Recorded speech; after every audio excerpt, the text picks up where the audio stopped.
저출산, 초고령화 사회, 경제적 저성장 시대, 정치적인 심화되어져 가는 양극화. 온 국민들이 나라를 위해서 걱정이 이만저만이 아니죠. 그런데 저는 목사로서 이제 2025년이 2년 2월 2일 남았네요. 2일 남았어요. 이 영적으로 얼마나 강팍하고 세속화되어서 가는지.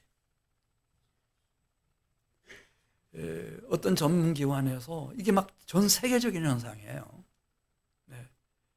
2030년까지 미국에서 10만 교회가 없어질 거다. 그렇게 예상을 하고, 대신에 이제 AI 점집이 막 일어나요. 그럼 우리 젊은이들이 어디로 찾아갈까? 교회로 찾아갈까? 점집으로, AI 점집으로 찾아갈까? 야, 이제 영적으로 정말 강팍한 시대가 지금 도래하고 있구나. 그걸 저는 느낍니다.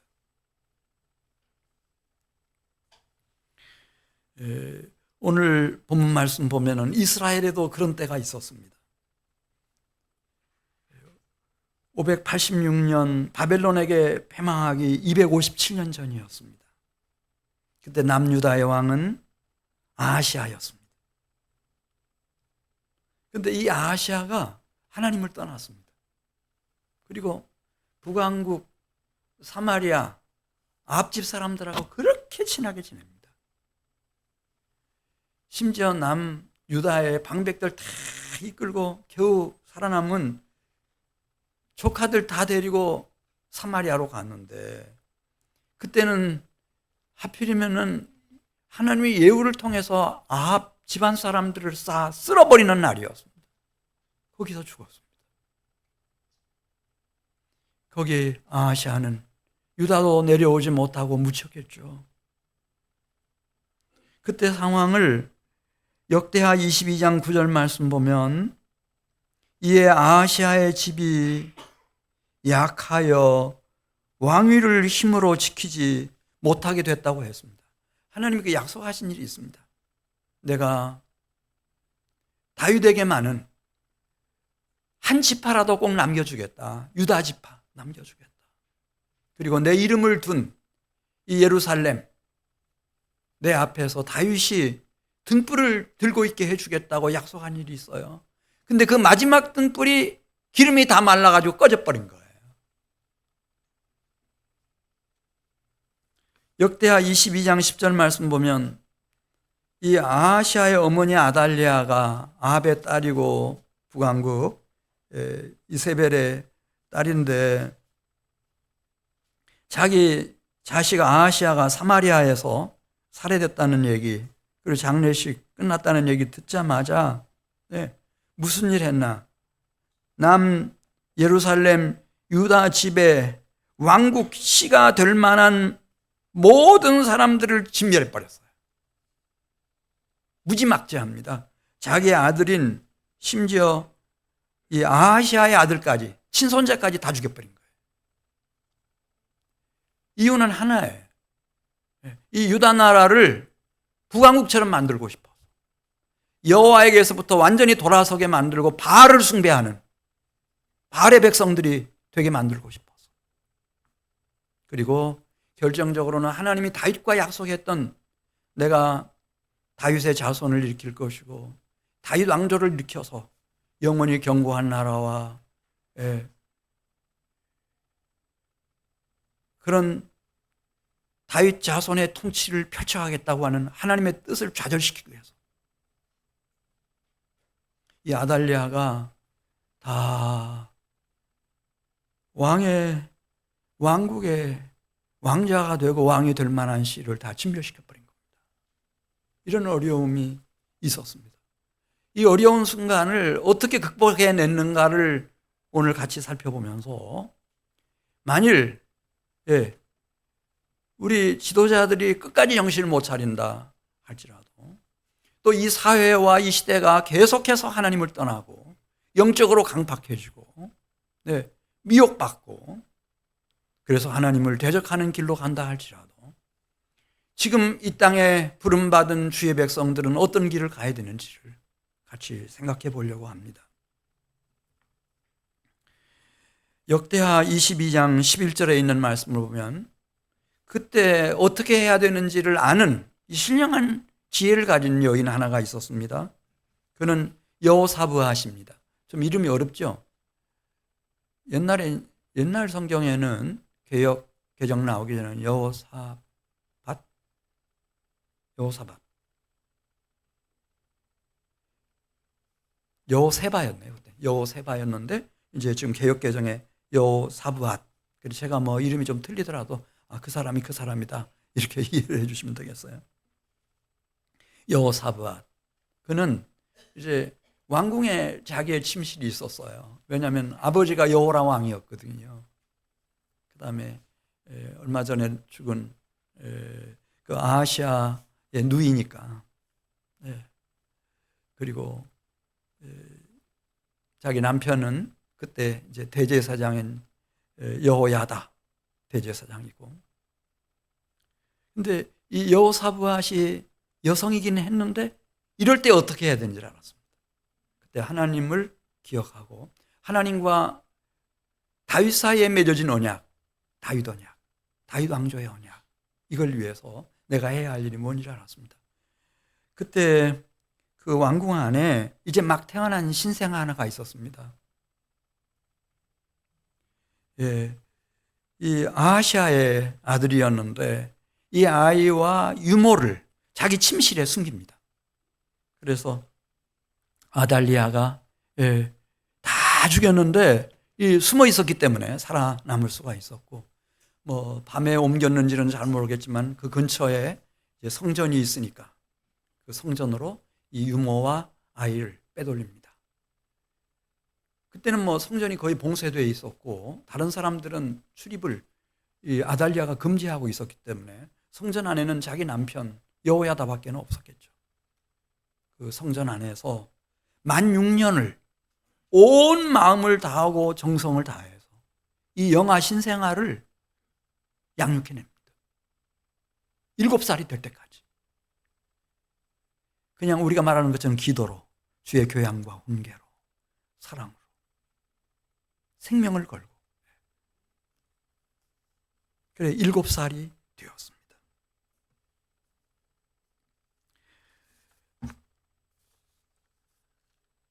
우리는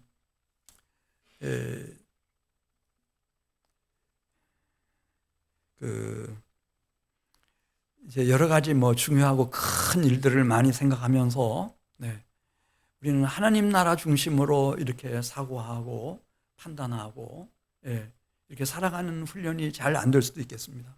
그래서 예수님 당시에도 어린 아이들이 예수님께로 오면은 막 꾸지람하고 호통쳐서 내보내곤 했습니다. 근데 누가복음 18장 16절에 보면은 예수님은 어린 아이를 불러서 품에 안으시고 제자들에게 분명하게 말씀하십니다. 어린 아이들이 내게 오는 것을 용납하고 금하지 말라. 그러면서 중요한 말씀, 하나님의 나라는 이런 자의 것이니라. 어린 아이만큼 순전하고 진심으로 하나님을 경외하고 하나님의 나라를 위해서 전심전력하는 사람들이, 어른들은 쉽지가 않습니다. 그냥 애굽에서 그렇게 많이 나와서도 여호수아 갈렙과 함께 약속의 땅에 들어간 사람들은 다 광야에서 태어난 신생아들입니다. 그들만 들어가는 겁니다. 그러면서 주님 말씀하십니다. 내가 진실로 너희에게 이르노니 누구든지 하나님의 나라를 어린 아이와 같이 받들어야 된다. 그래야 하나님 나라에 들어갈 수가 있다. 이 어린 아이의 중요성, 여호세바가 알았습니다. 그리고 벌써 이제 세월이 흘러서 7살이 된 겁니다. 7살이 됐을 때 역대하 23장 1절 가서 보겠습니다. 그의 남편 여호야다가 이제 하나님 앞에 기도하는 겁니다. 하나님, 이제 이 다윗의 자손 왕자가 7살이 금년에 됐네요. 이제는 하나님과 다윗 사이에 맺어졌던 다윗의 자손을 통해서 다윗 왕조를 세우시겠다고 하는, 그래서 이 이스라엘 백성들이 하나님을 찾고 하나님을 섬기고 하나님을 예배하는, 하나님을 영화롭게 하는 백성이 되겠다고 하시던 그 약속을 이루어 주셔야 되겠습니다. 그러면서 이제 23장 1절에 있는 말씀 보면 여호야다가 결심을 합니다. 네. 용기를 내가지고 자기가 신뢰하는 백부장 5명과 비밀리에 접촉을 하면서 자기의 마음의 진심을 다 전해줍니다. 그리고 그들을 유다 땅 각 성읍에 다 보내가지고 매월 매신날이 되면은 각 성읍에 있는 레위인들, 그리고 그 지역 사회에 유력하고 경건한 그런 족장들, 그들을 다 이 성전에 모이도록 하라, 그렇게 부탁을 합니다. 역대하 23장 2절 말씀 보면 2절 같이 읽습니다. 그들이 유다를 두루 다니며 유다 모든 거울에서 내 사람들과 이스라엘 족장들을 모아 정한 날짜에 예루살렘에 다 모였습니다. 성전에 다 모인 겁니다. 이제는 과거하고는 달라질 겁니다, 여러분. 요한계시록 2장 10절에 있는 말씀처럼 장차 받을 고난을 두려워하지 말라고, 내가 죽도록 충성하라고, 그리하면 내가 생명의 관을 내게 주리라. 그런 시대가 지금 오고 있습니다. 그래서 여호야다는 개혁이 아닙니다. 근원적인 혁명입니다. 자기의 목숨을 건 근원적인 혁명에 이제 들어가게 되는데, 오늘 3절 4절에 있는 말씀을 보면은 왜 우리가 여기 모였는지 그 취지를 얘기합니다. 여호와께서 다윗 자손에게 말씀하신 대로 다윗 자손 왕자가 왕위로 주기 위해서 이 유다 나라를 통치해야 할 때가 왔습니다. 그래서 바알로 향하고 있는 이 백성들의 마음을 여호와 하나님께로 돌이키게 하고, 여호와 하나님을 예배하고 여호와 하나님의 뜻과 말씀을 받드는 그런 백성들로 세워야 할 때가 왔습니다. 다윗의 자손 왕자를 유다의 왕으로 세우는 일에 대하여, 그리고 하나님이 다윗에게 약속하신 그 약속을 우리가 이루어가는 일에 대하여 여러분들은 뜻을 같이 하시겠습니까? 그러니까 다 고개를 끄덕이고 다 그렇게 하겠다, 굳게 다짐합니다. 그때 이제 여호야다가 다 이 7살짜리 왕자를 왕으로 추대하기 위한 작전에 돌입하게 됩니다. 레위인들 중에서, 제사장들 중에서 이제 그 반열대로 3분의 1은 3절 4절에 있는 말씀을 보면은 성전문을 지키도록, 그래서 이상한 사람들이 성전 안으로 들어오지 못하도록 그렇게 하고, 또 3분의 1은 왕궁의 질서를 유지하도록, 그리고 또 3분의 1은 왕궁에서 성전으로 들어오는 기초문을 경비하도록 이렇게 다 배치를 하고,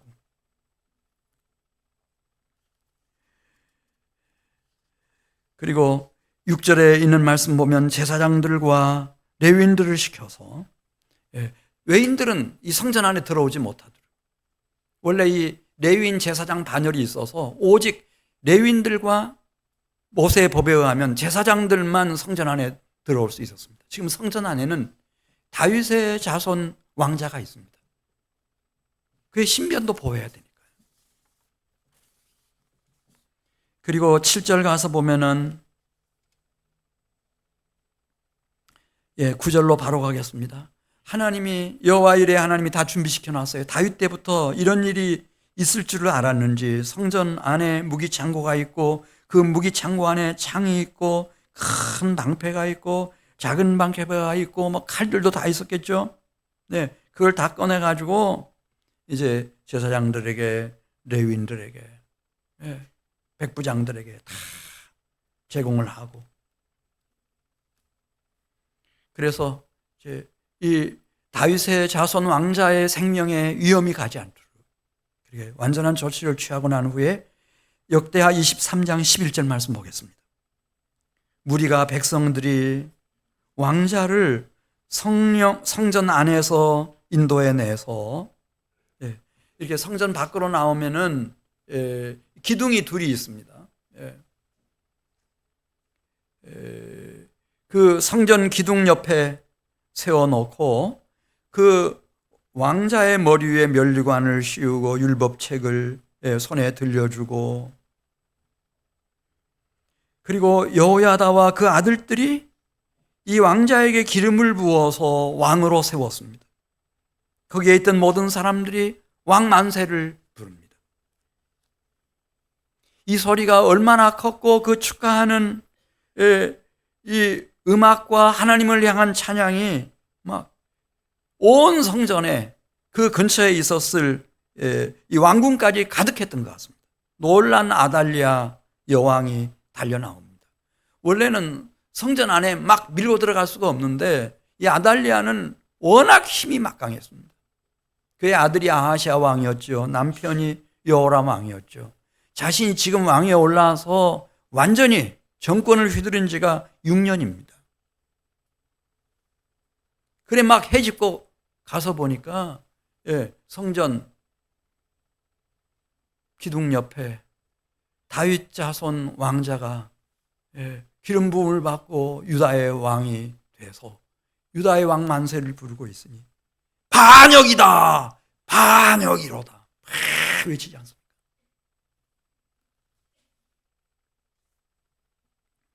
제사장 여호야다가 백부장들에게 지시합니다. 반열 밖으로 그를 몰아내라고. 원래 여기는 제사장과 레위인들의 반열이 도열할 수 있는 장소입니다. 그를 몰고 나갑니다. 그리고 성전을 떠나서 왕궁 말문 어귀에 도착했을 때 그는 누군가에 의해서 살해되었습니다. 우리 23장 16절 말씀 보겠습니다. 여호야다 대제사장이 자신과 모든 백성들과 왕 사이에 언약을 맺습니다. 그 언약의 내용이 무엇입니까? 우리는 이제부터 아달랴의 백성이 아니고, 우리는 이제부터 바알의 백성이 아니고, 우리는 이제부터 여호와의 백성입니다.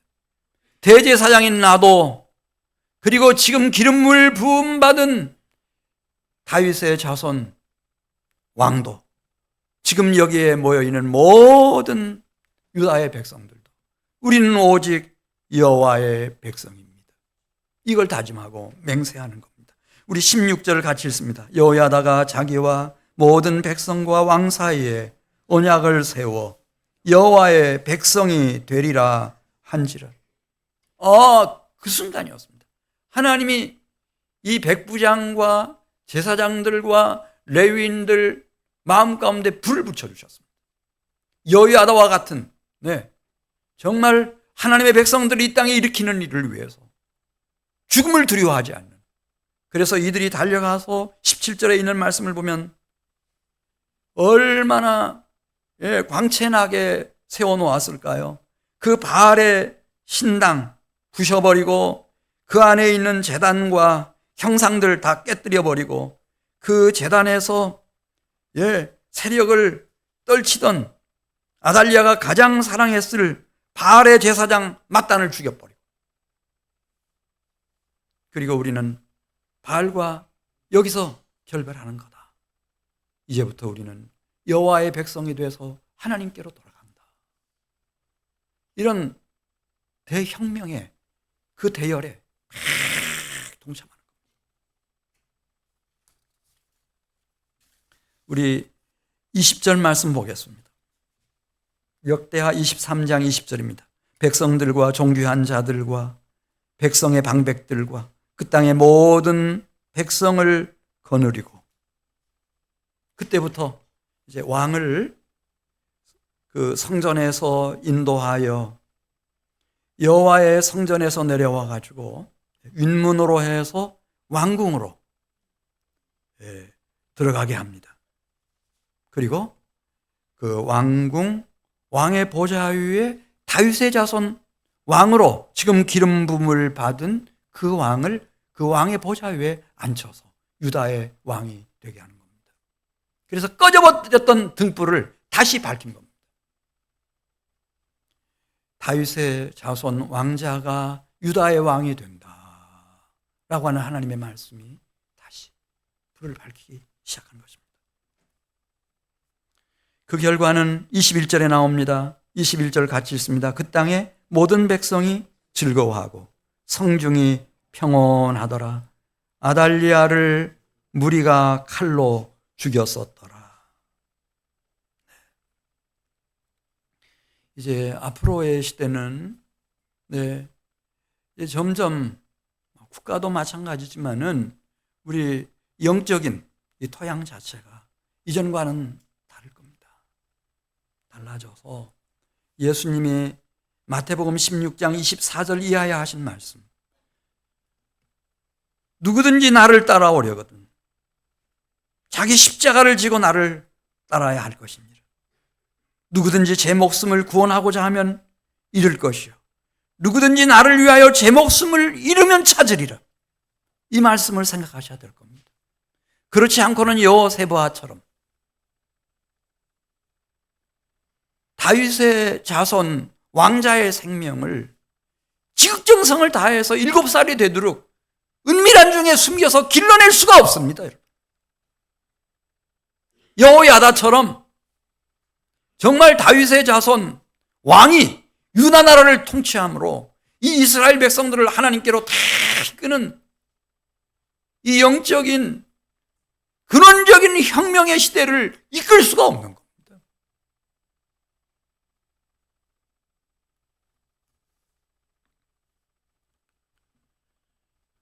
역대하 24장 1절로 가겠습니다.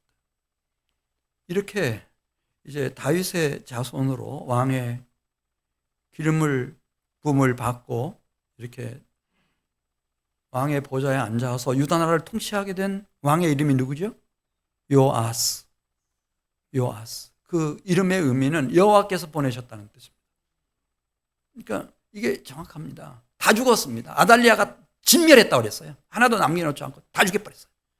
근데 이게 하늘에서 떨어졌는지 어떻게 됐는지, 하나님이 보내신 다윗의 자손 왕자가 하나 있고 지금 기적같이 그가 왕궁에서 그 영광의 보좌에서 유다 나라를 다스리는 왕이 실제로 됐습니다. 그래서였는지 그냥 요아스 왕입니다. 하나님이 보내신 왕이라는 뜻입니다. 하나님이 보내신 다윗의 자손이라는 뜻입니다.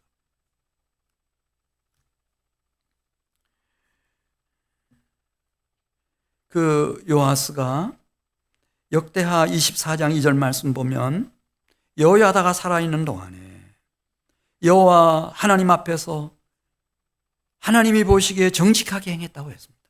여호사밧이 대제사장으로서 얼마나 이 요아스를 위해서 기도를 많이 했는지, 그 영혼을 위해서 얼마나 주의 교양과 훈계로 사랑으로 돌봤는지 우리 24장 2절 같이 읽습니다. 제사장 여호야다가 세상에 사는 모든 날에 요아스가 여호와 보시기에 어떻게 행했다고 했어요? 정직하게 행했습니다. 그리고 이 요아스는 여호야다와 함께 아주 중요한 일을 합니다. 그것이 예루살렘 성전을 보수하는 일을 하는 겁니다. 24장 7절에 나오는 것처럼 아달리아가 저 북에서부터 와가지고 성전을 다 파괴시켰습니다. 성전 안에 있는 중요한 금은 그릇들 다 빼앗아다가 이 바알 신전에서 바알 산당에서 다 쓰게 만들었습니다. 그 폐쇄령을 내려가지고 성전에 들어갈 수도 없었습니다. 그렇게 시간이 생각해 보세요. 아하시아 때뿐만 아니라 여호람 때부터 시작해가지고 얼마나 오래됐어요. 아달랴만 만 6년인데 그래서 성전이 폐허처럼 변해 있었습니다. 이 성전을 보수하는 일을 하는 겁니다. 이 요아스가 레위인들을 부르고 제사장들을 다 불러가지고 지금 성전이 자기가 그 성전에 살아봤으니까 알잖아요. 비가 안 새는 데가 없고 그냥 완전히 다 망가져서 쓸모가 없으니까 폭탄 맞은 것 같았을 거예요.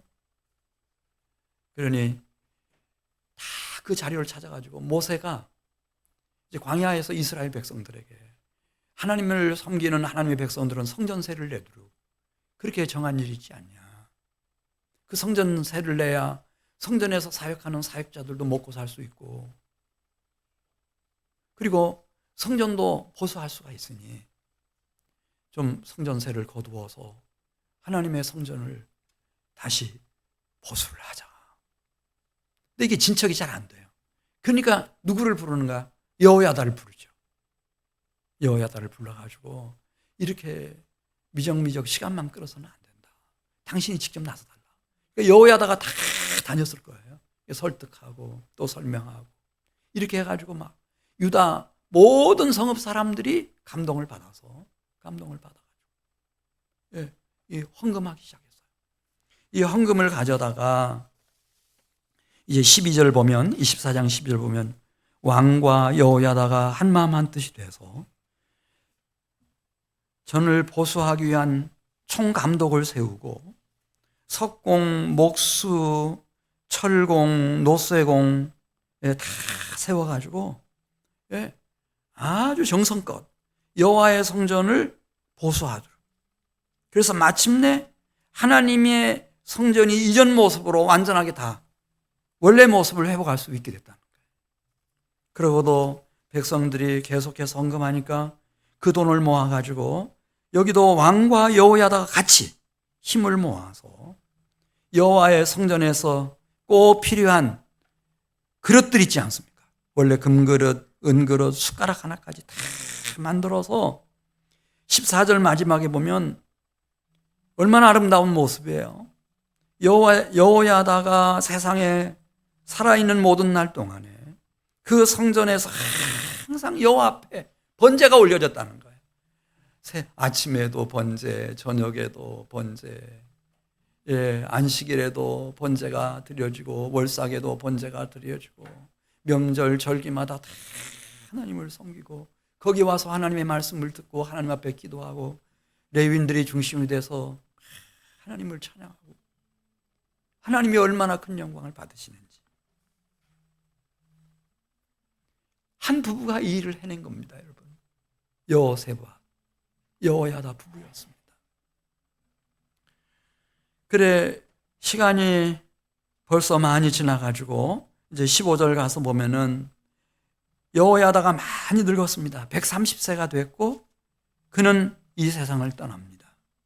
그랬을 때 어떻게 됐나? 이 여호야다는 일평생 한 가지만 생각했습니다. 어떻게 하면은 미혹받고 지금 하나님을 떠난 이 이스라엘을 하나님께로 돌아와 하나님의 백성이 되게 할 것인가? 완전히 파괴되고 폭탄 맞은 것 같은 버려진 폐허가 된 이 성전을 어떻게 보수해서 원래 성전의 모습으로 회복할 건가? 이 성전에서 하나님께 예배를 드리고 기도를 드리고 하나님을 찬양하고 하나님을 영화롭게 할 것인가? 그것만을 위해서 여호야다가 130년의 생애를 다 쏟아부은 겁니다. 그랬더니 하나님이 얼마나 큰 감동을 받았는지 놀라운 일을 행하셨습니다. 역대하 24장 16절 말씀입니다. 우리가 다윗성 여러 왕의 묘실 중에 여호야다를 그 묘실 중에 장사하였으니 이는 그가 이스라엘과 하나님과 그의 성전에 대하여 선을 행하였음이더라. 할렐루야. 하나님이 기억해 주니까 그냥 이스라엘 유다 백성들도 다 기억하는 겁니다. 여호야다는 제사장이었다. 그러나 그는 진정한 우리의 지도자였다. 여러분, 왕으로서 왕의 묘실에 들어가지 못한 사람들 많잖아요. 여호람, 아하시야, 요아스, 우시야, 아하스, 여야김, 왕들도 왕의 묘실에 못 들어가요. 그런데 왕도 아닌 제사장 여호야다가 왕의 묘실에 묻힌 겁니다. 하나님이 그렇게 그 영혼뿐만 아니라 그 생애를 기념하고 싶어 하셨습니다. 자, 여기까지 말씀을 드렸고요. 이게 오늘 본문에 나오는 이제 말씀인데, 자, 우리가 여기서 한 가지 정리하고 지나가야 됩니다. 다윗의 자손이라고 하는 것이 무엇인가? 다윗의 자손이 혈통적인 다윗의 자손도 의미하지만은 이 신약 성경에서 다윗의 자손은 다윗의 자손은 누굴까요? 신약 성경에서 예수님이 바리새인들을 불러놓고 이렇게 물으셔요. 너희는 그리스도에 대해서 어떻게 생각하느냐? 이렇게 물으셔요. 그러면서 한참 있다가 그 그리스도는 누구의 자손이냐? 그러니까 거기 있던 바리새인들이 다 한마디로 대답했어요. 그는 다윗의 자손입니다. 그러니까 적어도 이 신약 성경에서 다윗의 자손은 누구를 말하는 거죠? 그리스도를 말하는 겁니다. 예수께서 이렇게 지나가실 때 두 맹인이 예수님이 지나가신다고 하는 얘기를 전해 듣고 큰 소리로 이렇게 부릅니다. 다윗의 자손이여 우리를 불쌍히 여기소서. 다윗의 자손은 누구였어요? 맹인 거지 바디메오가 예수시란 말을 듣고 큰 소리로 다윗의 자손 예수여 나를 불쌍히 여기소서. 종려 주일이었어요. 오늘 우리가 마지막 주일이듯이 예수님이 지상에서 보낸 마지막 주일, 종려 주일이었어요.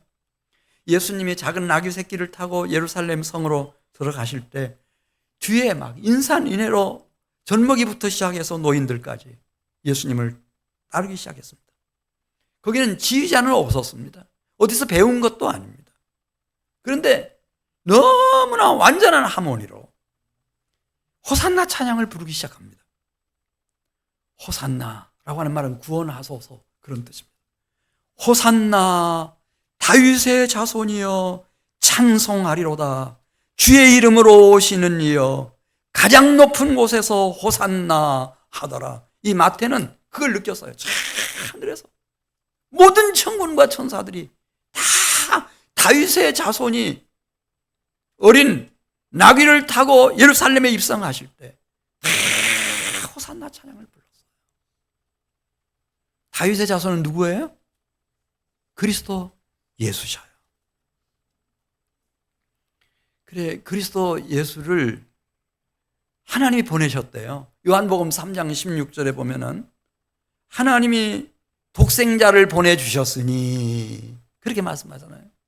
하나님이 당신 품속에 계시던 독생자를 보내주셨어요.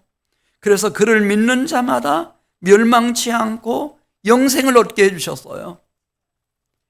하나님이 보내신 다윗의 자손이신 그리스도 예수를 회개하고 진실로 믿으면요, 놀라운 일이 일어나요. 내 안에 멸망이 아니고요, 영생을 위한 새 생명이, 예수의 생명이 주어져요. 신비한 일이 일어나는 거예요.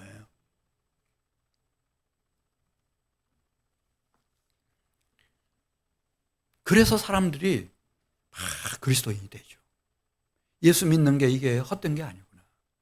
예수를 진실로 믿으니까 다윗의 최고의 자손이신 그 예수의 생명이, 이 새 생명이, 이게 이제 부활 생명으로, 영원한 생명으로 계속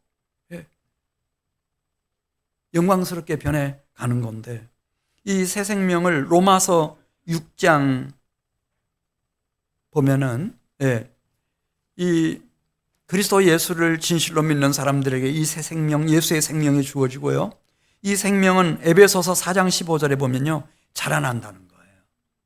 막 이 신생아가 태어나자마자 막 자라나잖아요. 그런 것처럼 내 속에서 이 예수 생명이, 이 새 생명이 막 자라나요. 에베소서 4장 13절을 보면 그 생명은 그리스도의 장성한 분량이 충만한 데까지 계속 자라나도록 우리가 잘 돌봐줘야 된다는 거예요. 침실에서라도 은밀한 곳에서라도 제일 중요한 1차적인 목표가 요세바처럼 내 속에 있는 예수의 생명이, 새 생명이 잘 자라나도록 내가 최선을 다하는 거예요. 이거 잃어버리면요 아무것도 아니에요. 그래서 예수의 생명이 내 안에서 잘 자라나고 나면은 어느 순간에 그게 와요. 예수님이구나. 예수님만이 죄와 저주와 형벌과 사망을 이길 수 있는 새 생명을 주시는 분이시구나. 부활 생명, 영원한 생명을 주시는 분이구나. 이걸 깨달아요. 그러면은 그때 누가 가르칠 필요 없어요. 내 인생의 왕이 누굴까? 킹이 누굴까? 우리 가정의 왕, 주재권자, 킹이 누군가? 내가 속한 이 지역사회와 대한민국과 이 한반도 우리 민족 사회를 이끌어갈 진정한 왕이 누군가? 이게 확 떠오르는 거예요. 여호야다처럼. 아갈리아가 아니구나. 바알도 아니구나. mat단도 아니구나. 오직 예수 그리스도가 왕이시구나. 이사야 9장 6절에 그게 나오잖아요. 이분은 아기예요. 베들레헴에 구유에 누워 계시던 아기예요. 근데 이분은 왕이에요. 자, 이사야 9장 6절 보겠습니다. 한 아기가 우리에게 낳고 한 아들을 우리에게 주신 바 되었는데 그의 어깨에는 정사를 맸다는 거예요. 이거는 왕이라는 뜻이에요. 보통 왕도 아니에요. 영원한 왕이에요. 뒤에 다 나와요. 어깨에는 정사를 메었고 그 이름은 기묘자예요. 아까 우리 집사님 기도해 주실 때 예수님 안에 온갖 지혜가 다 있다고 그랬잖아요. 이 기묘자예요. 이분은 못하실 일이 없어요. 이분은 기묘자예요. 모사예요. 모사. 이분이 해결하지 못할 문제는 아무것도 없어요. 이분 안에 그 작동하고 있는 힘은 하나님, 전능하신 하나님의 능력이에요. 그래서 이분은 영존하시는 아버지와 같은 권위를 가진 분으로서 따라서 하세요. 평강의 왕이셔요. 여러분, 어떻게 내가 진정한 샬롬, 평화로 들어갈 수 있나요? 우리 가족이 이렇게 문제 많아요.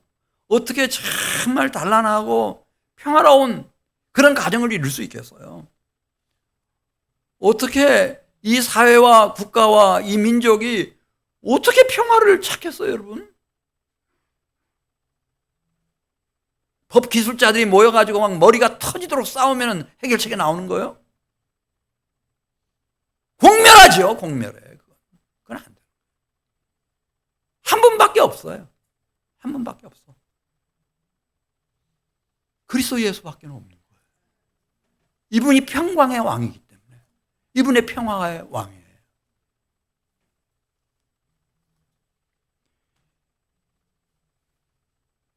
도마라고 하는 진짜 의심 많은 제자가 있었거든요. 맨날 딴지 걸고 엉뚱한 소리나 해대고 예수님 살아계실 때 제자들이 다른 제자들 다 말하는데도 나 그거 못 믿겠다. 내가 예수님의 손바닥에 손가락 넣어봐야 된다는 거예요. 옆구리에다 내 손가락 넣어봐야 된다는 거예요. 그러나 믿지 못 믿겠다. 예수님이 오셨어요. 예수님이 자기 손바닥 다 보여주시고 옆구리 보여주시면서 내 손가락 넣어봐라. 그리고 믿음 없는 자가 되지 말고 믿는 자가 되라. 그때에서 도마가 이렇게 말해요. 나의 주님이시고 나의 하나님이십니다. 나의 킹이라는 뜻이에요. 나의 왕이라는 뜻이에요. 이사야 9장 7절 보겠어요. 놀라운 얘기가 나와요. 이사야 9장 7절. 이 땅의 모든 왕들이 통치하는 나라는 다 기한이 있어요. 그게 신라가 됐든 고구려가 됐든 백제가 됐든 로마 제국이 됐든 다 이게 다 기한이 있거든요. 근데 이분의 통치와 이분의 나라는 영원 무궁한 나라예요. 이사야 9장 7절 같이 읽어요. 그 정사와 평강의 더함이 무궁하며 끝이 없으며 또 다윗의 왕자와 그 나라에 군림하여 그의 나라를 굳게 세우고 지금 이후로 영원히 정의와 공의로 그것을 보존하실 것이라. 만군의 여호와의 열심히 이를 이루시리라. 할렐루야. 이분을 여호야다처럼 왕으로 추대하는 거예요. 할렐루야. 왕으로 추대하는 거예요. 이분이 왕이죠. 그러니까 아브라함 링컨 같은 사람은 하루에도 막 2시간씩 3시간씩 기도했대잖아요. 바쁜 중에도 진짜 왕을 모셔야 되니까. 그러니까 가장 존경받는 왕이 되는 거죠. 대통령이 되는 거죠.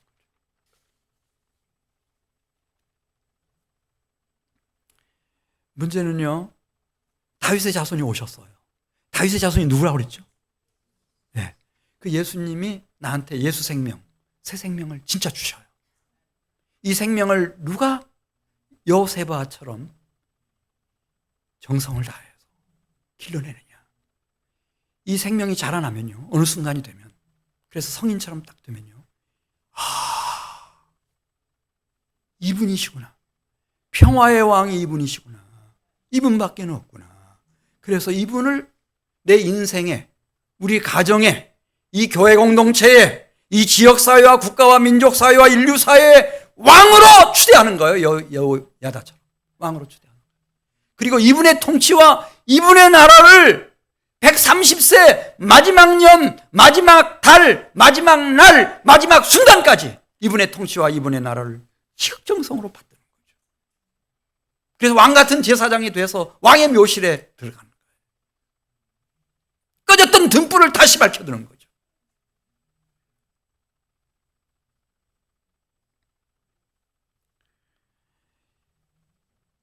저는 그렇게 생각하는 사람이에요. 국가도 참 중요하죠. 중요한 게 많아요. 그러나 결국은 가정이에요. 하나님이 경건한 여호세밧과 여호야다 같은 부부를 하나 남겨놓으면, 사가랴, 엘리사벳 부부가 있었어요. 하나님이 그들에게 아들을 하나 주셨어요. 그런데 얼마나 기도를 많이 했는지 어머니 뱃속에서부터 성령 충만해가지고 이 아이가 태어났어요. 야, 그 일평생이 주님이 오시는 길을 예비하는 여자가 낳은 자 중에 최고가 됐어요. 예수님의 제자 중에 가장 유력한 사람들은 다 이 침례 요한을 통해서 예수님께로 온 사람들이거나 그 형제들이거나 그 친구들이거나 다 그렇게 구성되어 있어요.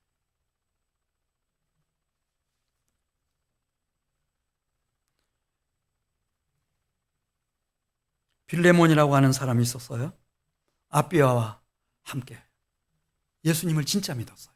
예수의 생명이 쑥 들어왔어요. 새 생명으로.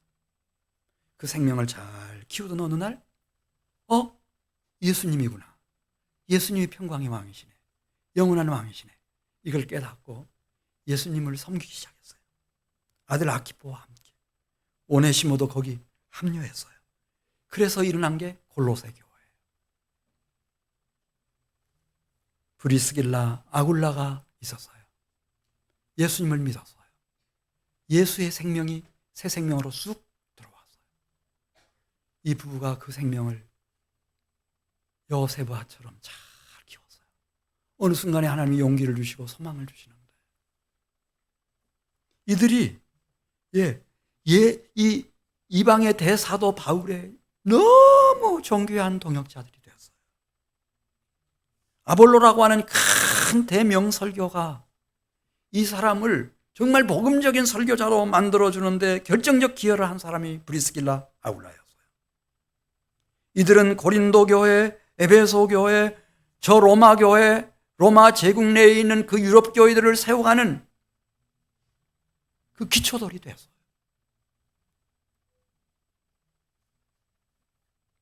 아브라함과 사라라고 하는 경건한 부부가 있었어요. 아브라함 부부는 75세에 결심하고 하나님을 섬기기로 했어요. 하나님을 왕으로 섬기기로 했어요. 신비한 일이 일어났어요. 그들을 통해서 믿음의 자손들이 일어나더니 이스라엘이 일어나 버린 겁니다. 아므람, 요게벳이라고 하는 경건한 부부가 있었어요. 하나님을 정말 섬겼어요. 파라오의 명령보다 하나님의 뜻을 자기의 생명보다 더 귀하게 여기는 이 아므람과 요게벳. 그에게 아들이 하나 태어났어요. 모세라고 하는 아들이었어요. 모세는 오직 하나님을 히브리서 11장에 보면 그리스도를 왕으로 모신 생애였어요. 영혼이었어요. 출애굽의 위대한 역사를 만들어냈어요. 엘가나 한나라고 하는 정말 기도하는 경건한 부부가 있었어요. 하나님이 어렵게 아들 하나를 주셨는데 이 아들을 하나님의 종으로 일찍 바쳤어요.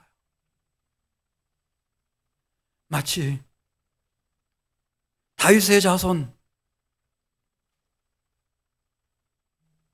요아스처럼 그렇게 바쳤어요. 그랬더니 그가 사무엘 선지자가 된 거예요. 그 혼란스러웠던 이스라엘의 사사시대 그거를 딱 끝맺음하고 왕정시대를 열었는데 다윗에게 기름을 부어가지고 다윗 왕조를 일으켜버리잖아요.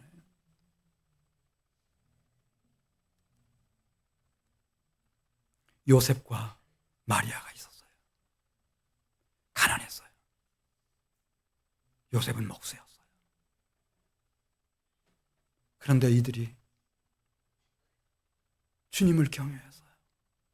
돌에 맞아 죽을지라도 하늘 뜻을 따르는 것이 자기들의 소원이었어요. 그들 사이에서 나사렛 예수가 태어났어요. 그리고 이 세상을 구원하시는 역사를 지금 전개하고 계시는 거예요. 저는 믿는 경건한 부부를 중요하게 생각합니다. 금년 이틀밖에 안 남았습니다.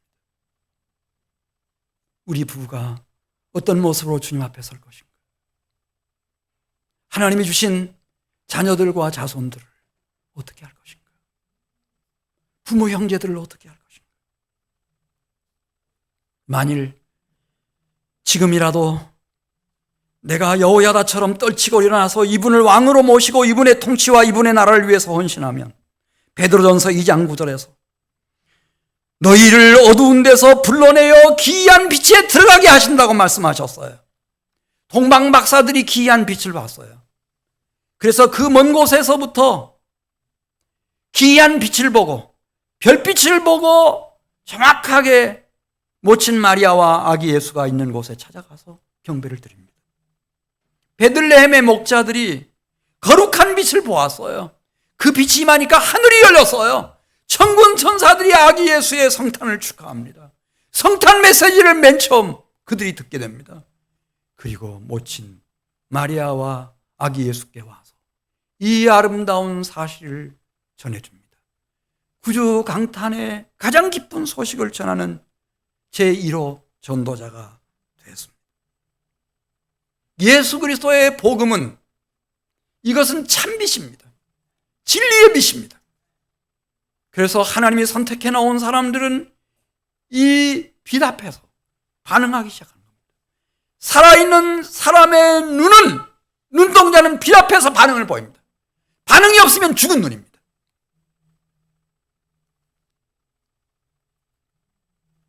하나만 말씀드리고 마치겠습니다. 우시아라고 하는 왕이 있었습니다. 너무 어려운 시절에 아직 미성년자인 16살의 나이로 남유다의 왕이 되었습니다. 아버지 아마시아는 하나님을 떠났다가 북왕국의 침략으로 모든 걸 다 잃었습니다. 그리고 날이면 날마다 반란 반역의 연속이었습니다. 너무 불안하게 느꼈던 이 아마시아가 예루살렘을 결국 도망쳐 나갑니다. 저 남쪽 헤브론으로 해서 서쪽 라기스 요새지까지 숨어 들어갑니다. 얼마 후에 말에 뭐 하나가 실려서 돌아왔습니다. 그게 바로 우시아의 아버지 아마시아의 시신이었습니다. 그렇게 끝났습니다. 성벽은 다 무너졌습니다. 400규빗이 무너졌습니다. 그런데 그 우시아가, 그 아직 미성년자인 우시아가 왕이 되고 난 후 그냥 순식간에 유다 나라가 강성한 나라가 됐습니다. 이 점에 대해서 이렇게 설명합니다. 우시아, 그의 이름이 멀리 퍼져나간 것은 기이한 도우심을 얻어 강성하여 지민이라. 아무리 내가 미성년자고 아버지가 엉망으로 나라를 다 망쳐놓았다 할지라도 우리 중에 내가 예수 그리스도를 왕으로 모시고 그분의 통치와 그분의 나라를 마음을 다하고 목숨을 다하고 뜻을 다하고 성품을 다해서 받드는 삶을 시작하면 하나님은 그에게 말씀드린 것처럼 기이한 빛을 비춰주십니다. 그리고 기이한 도우심을 주십니다. 뛰어나게 만드실 겁니다. 제가 신학교 들어가려고 할 때 저를 학교 다닐 때 아껴주셨던 선생님들이 계십니다. 그 선생님들을 찾아다녔습니다. 선생님, 제가 신학교 가려고 합니다. 그래, 너 신학교 가서 훌륭한 주의 종이 되어라. 그렇게 말하는 사람 한 명도 없었습니다. 우리 집안에도 한 사람도 없었습니다. 부모님은 결사반대였습니다. 그러나 제 속에 감사하게도 기이한 빛이 있었습니다.